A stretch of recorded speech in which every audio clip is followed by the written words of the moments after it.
All right, up next we have Cancer rising and sun. This Aries eclipse on the 8th, the solar eclipse on the 8th, is in your 10th house of career. And this is a pretty big one for you guys.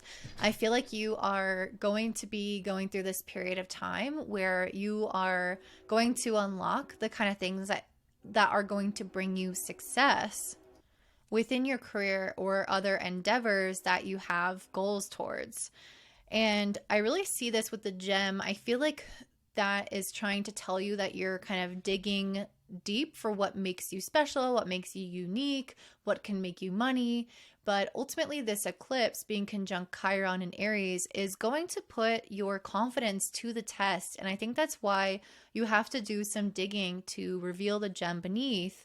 Or there is the idea of pressure, which creates the diamond. So there's a sense of yeah, just like demand, pressure, tension, expectations, the weight of the world that we can put on ourselves in order to kind of grow as people, in order to reach for more, do more, accomplish more. And I feel like that's part of what you guys are going through right now. But I think it's going to be important with this conjunction with Chiron to not also like get bogged down, to understand that the pressure that you or society puts on you has a very important use and can be used to, again, increase strength, resiliency, and achievement. But also, I think it can be toxic when we over invest into that energy, or we let too much of that energy in, I should say. It can also become toxic when we are identified with the things that we accomplish, and that's how we see ourselves as a gem. It's not through the resiliency and the work and all that that's made us who we are. It's almost like we can skip past the transformation that we've gone through and look at our external outcomes and judge ourselves based off of that, and attach the gem to the external accolades. And so there's something about that where I feel like it's a warning to, with this Chiron, again, being conjunct this eclipse, to not identify with only your accomplishments, but more so who you become as you move towards those accomplishments. And also, if there have been things that you've been insecure about that made you feel like, I can't accomplish this, I can't try this, I can't do this, I can't grow in this way or take on this authority, this is your time to look at those feelings. This is your time to, help yourself talk through that and see that that's not a reality for you, or that is something that you are deciding to believe in based off of past events. So I think a big part of this also is the fact that Mercury's retrograde conjunct this eclipse in your 10th house. So I feel like there could be a little bit of this sense of kind of going back to the drawing board with plans, or, maybe you're like, there's just a little bit of dysfunction when Mercury is retrograde, that our original ideas or our emails that we're sending out to colleagues, or the trip that we have planned for work or just on our own, it's like some things can kind of go a little bit haywire in that process. So keeping that in mind, that this energy is a little bit chaotic, and it can bring up more of our insecurities.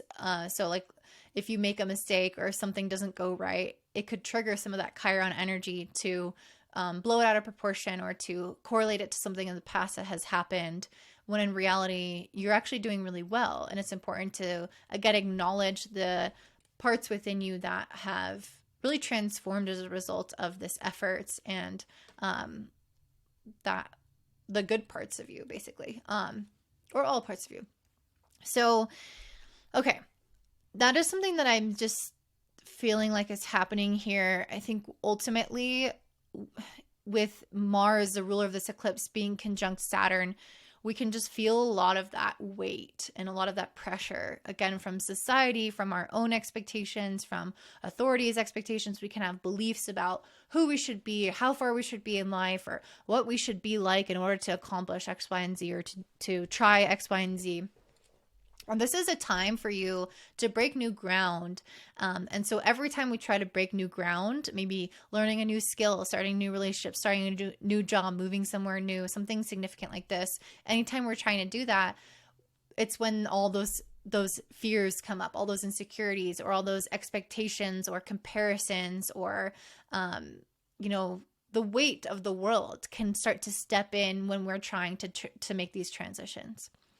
And so ultimately, I feel like you guys are in a phase of needing to address some of those things, to be aware of how useful pressure can be or expectations can be.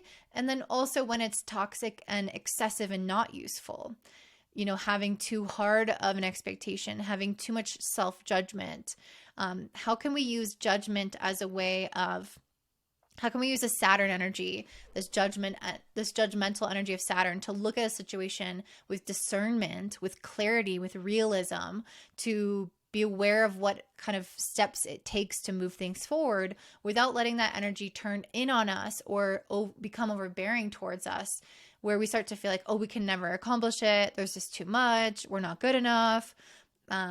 X, Y, and Z, whatever that is. So it's really important to have toe that fine line of that Saturn energy, of allowing the pressure to mold you, allowing the seriousness of Saturn, the responsibility of Saturn to help you see things clearly, but not allow it to overburden you to such an extent that you become paralyzed or that you doubt yourself so much that you don't move forward. And Mars and Saturn together can create a lot of resiliency, but it can also create a little bit of this interesting relationship with our own belief in ourselves. And so that's something that many of us may have to work through at this time, especially with Saturn being in the ninth. There's already this kind of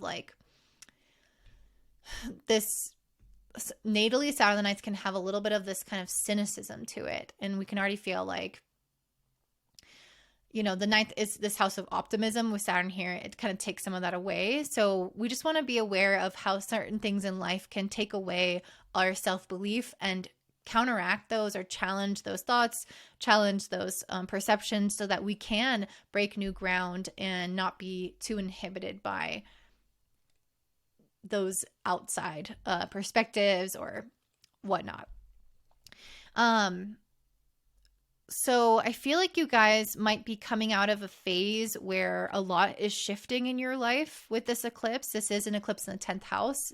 It's an angular house, so that is going to naturally indicate that things are falling away, changing. You might have a change in career, a change of heart around something in your life. And again, that's making way for you to break new ground. But I think that change is kind of getting you out of this 7 of Cups energy, which is maybe being indecisive or having too many options or too many things that you're interested in. There's a sense of life is really changing. Some things are really shifting. Maybe you have something big happen within your family structure, within your home, within your career, and it's shifting you as a person.